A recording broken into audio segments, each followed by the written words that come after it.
Hello, my name is Breanne Grey. I'm a criminal defense attorney at the Nieves Law Firm, and this is the second of my videos where I explain jury instructions. Jury instructions are essentially the definitions for crimes that have to be proven in order for a DA and a judge and a jury to find you guilty of these types of crimes. So every penal code statute has a jury instruction that goes along with it, and in every jury instruction there are certain elements that have to be proven beyond a reasonable doubt for you to be guilty. So I have here now the jury instructions for resisting arrest. This is Penal Code section 148. The three elements for this jury instruction are that the police officer was lawfully performing or attempting to perform their duty as a peace officer.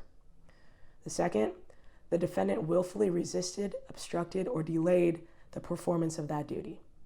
Third, when the defendant acted, they knew or should have known that the peace officer, was in fact a peace officer performing or attempting to perform their duty. So what are the things that we pick apart here? Some of these elements are a bit more flexible than others. For instance, willful obstruction is kind of a stiff one. Even here in the definition, it says someone commits an act willfully when they do it willingly or on purpose.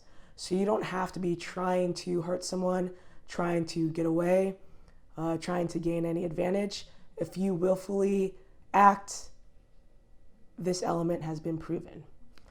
So what exactly does that mean? Even here, it's even further defined as if you intentionally go limp during the course of your arrest, that is enough to willfully obstruct your arrest. So that's an element that we can't really target. It's hard to argue. However, the first element is something that we love to target. Was the officer acting lawfully? The lawful performance of this officer definitely comes into question a lot of the times in these types of crimes. So much to the point that lawful performance has its own jury instruction. So we turn to the lawful performance instruction to figure out whether or not this element, the first element of the 148, can be proven. So I'll read you this part. It's one of our favorites. A police officer is not lawfully performing his or her duties if he or she is unlawfully arresting or detaining someone, or using unreasonable or excessive force when making or attempting to make an otherwise lawful arrest or detention.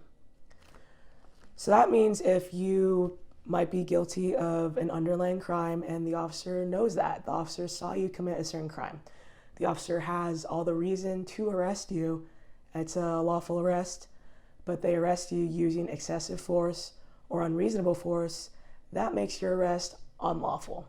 And that is how we would negate the first element of this 148, unreasonable or excessive force. A second way to negate it is to target whether or not the detention was unlawful. In order for a detention to be lawful, it requires that the officer has specific facts known to them that you were involved or are about to be involved in activity relating to a crime.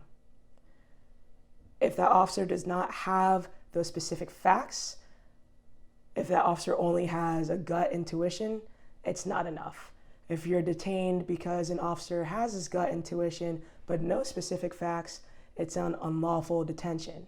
So if you are resisting, obstructing, or delaying a detention when the cop is not able to articulate why you're being detained, you cannot be guilty of a 148.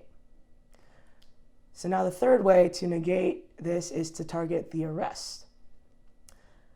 Every arrest has to be lawful. A lawful arrest requires that an officer has probable cause to make an arrest, probable cause being defined as facts known to the officer that would persuade someone of reasonable caution that the person arrested has committed a crime. So I just talked about detention. It could be about activity relating to a crime that may or may not have happened yet. Now I'm talking about an arrest. An arrest requires specific facts known to the officer that you have committed a crime. If an officer does not have those facts, if the officer only has gut feeling and intuition, then your arrest is unlawful. And if you were to resist, obstruct, or delay your arrest, but that officer does not have specific facts to prove that you committed that crime, you cannot be guilty of resisting that arrest. Okay?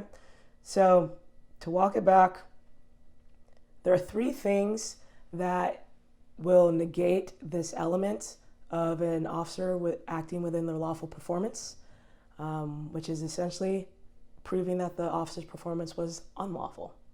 The first way is if they're using excessive or unreasonable force against you. The second is if your detention was unlawful, because they did not have specific facts tying you to a crime or criminal activity.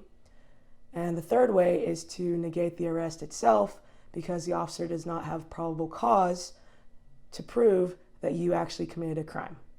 So if any of these three things exist and an officer is trying to arrest you and you resist that arrest, please come to us. We're here to help. We know how to flesh out these arguments. We know how to dispute these things in court. Give us a call, nevaslawfirm.com.